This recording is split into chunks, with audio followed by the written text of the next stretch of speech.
investigating. Oh, this location has also been cordoned off because the Magic Troop members are currently considered prime suspects. The investigation team is still collecting evidence.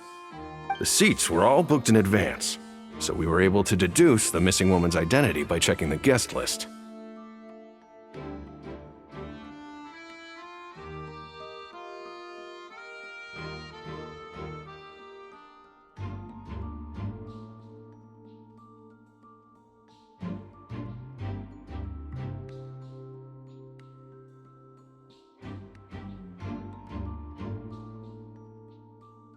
Sure, it's not like this is confidential information. We will publish it later anyway when we petition the public to help us find the missing person. Her name is Halsey. She's a painter from Fontaine who's made a bit of a name for herself. Apparently, she wasn't a regular at the Opera House, but she'd been feeling some pressure with her work lately, which made her decide to come see the magic show. The Magic Troop members all claim not to know her, and we have looked into her social connections. It seems that she has no personal grievances or conflicts of interest with the suspects. Simply put, she wasn't related to the Magic Troop at all, which matches the features of the previous serial disappearances. Were the victims of previous cases also chosen at random? That's how it seems to us, in any case. Apart from the fact that they were all young women of around the same age range, there really weren't any other connections between them. Okay then.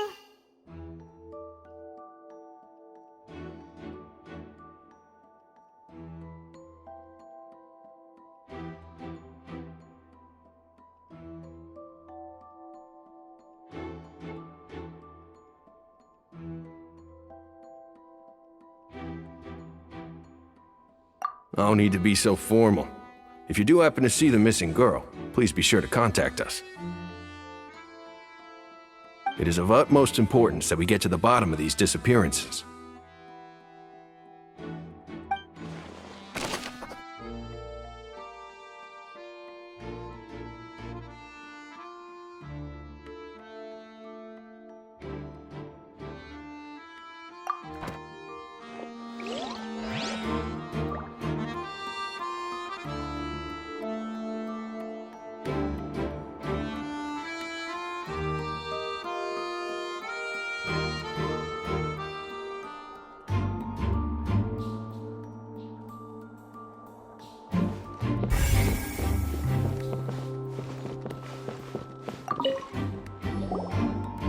So this is the rope that broke and caused the water tank to fall. The rope looks pretty durable.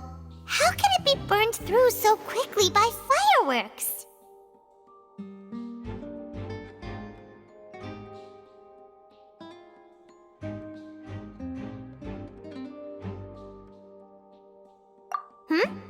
Why are you suddenly so serious, Traveler?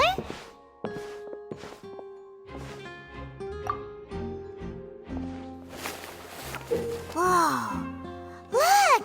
This bit is made from different material! Most of it was burned away, but there's still a little bit of it left.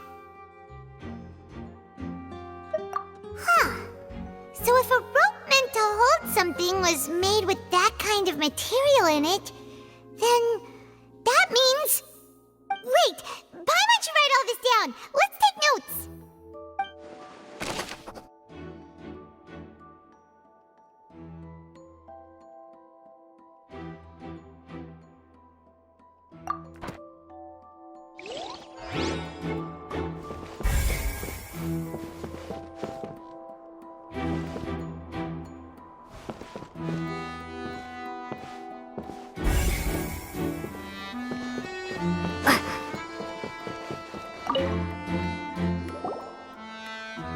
The investigation team has some new findings. Turns out there's an issue with the random number selector after all. See, I told you. What if the machine picked some big guy's seat? You think the murderer would have still made his move then? Sorry to interrupt, but we're helping Linny and Lynette with their side of the investigation. What were you saying about the number selector? There's something wrong with it? You're trying to help them? That'll be a tall order. Linny used the machine to pick a random member of the audience during his performance, right? the lucky girl that later disappeared. Well, we thought there might be a serious problem with the machine, so we had it taken away for further inspection. It turns out that the seat number it picked wasn't random at all. The machine picks that same number every time. I'm sure you already know that you have to make a reservation in advance to get a seat, regardless of whether it's a trial or some performance. In other words, Linny knew who would be sitting where from the very beginning.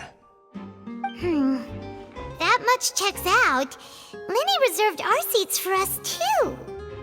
Bet you see why I was saying it'd be tough to make a case for Linny.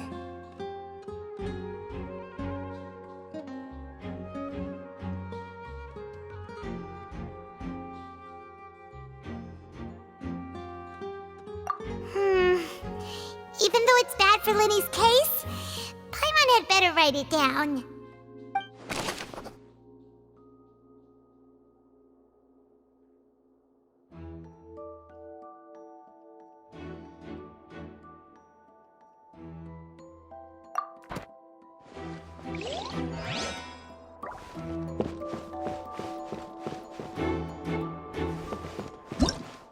Whoever the murderer was, this people needed... Why would it be him? How strange.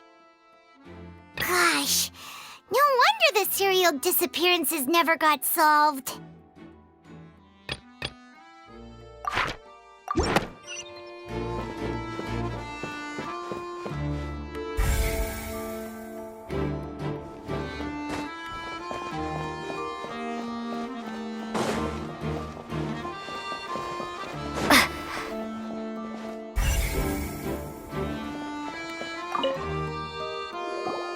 I see that you're investigating the area. Well, it just so happens that I'm interested too. If you find any new and interesting leads, be sure to share them with me, all right? We don't have too many thoughts yet.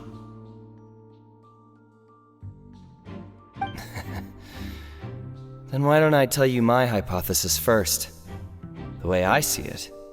And I'll start it with that loud thud. The thud? Oh, you mean the sound that happened during the countdown? Yes, exactly.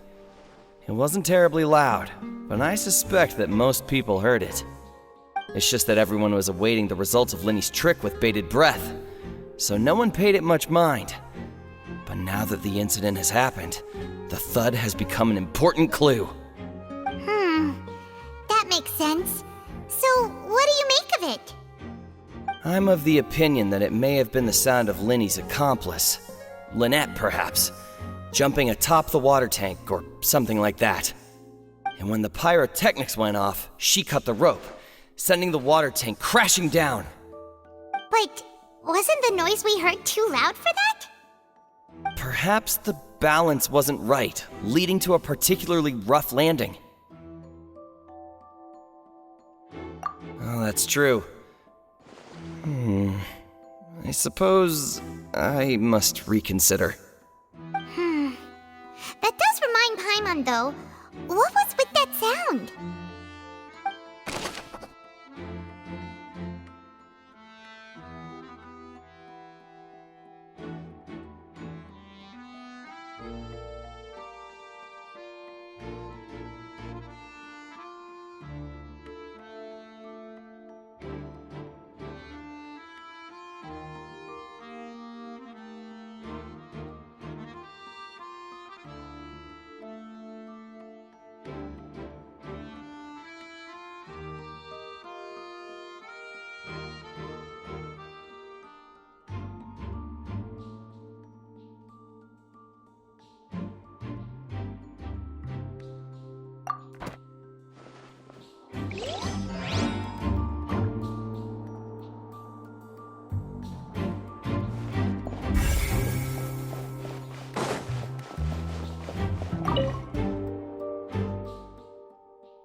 on you for a while now. Huh? You mean us? That's right. If I'm not mistaken, you're also among those who wish to cut down the thorns and pursue the truth. No?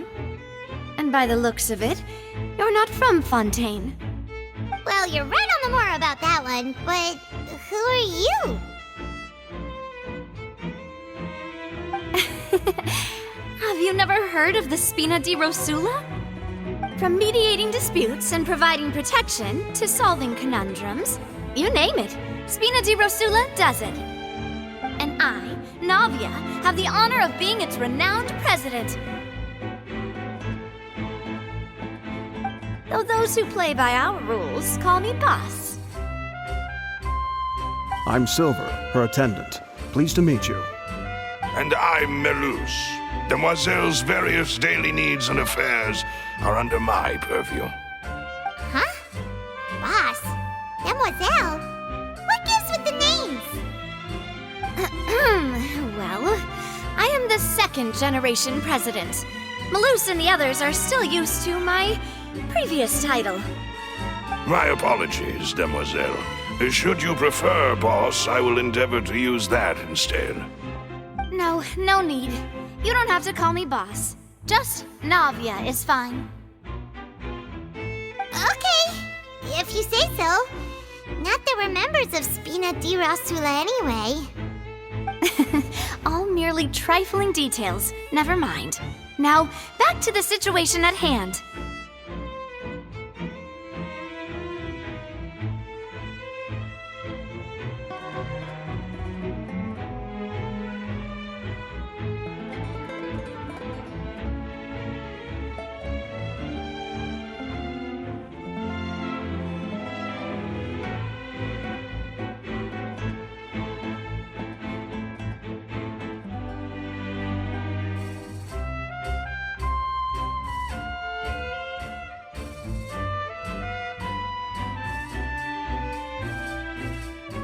That's right.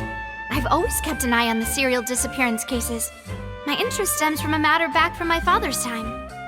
Judging from the look of things, I find Linny an unlikely mastermind. Really? We think so too! That's why we're looking for clues now. But how did you come to that conclusion? Intuition, naturally. My unparalleled intuition.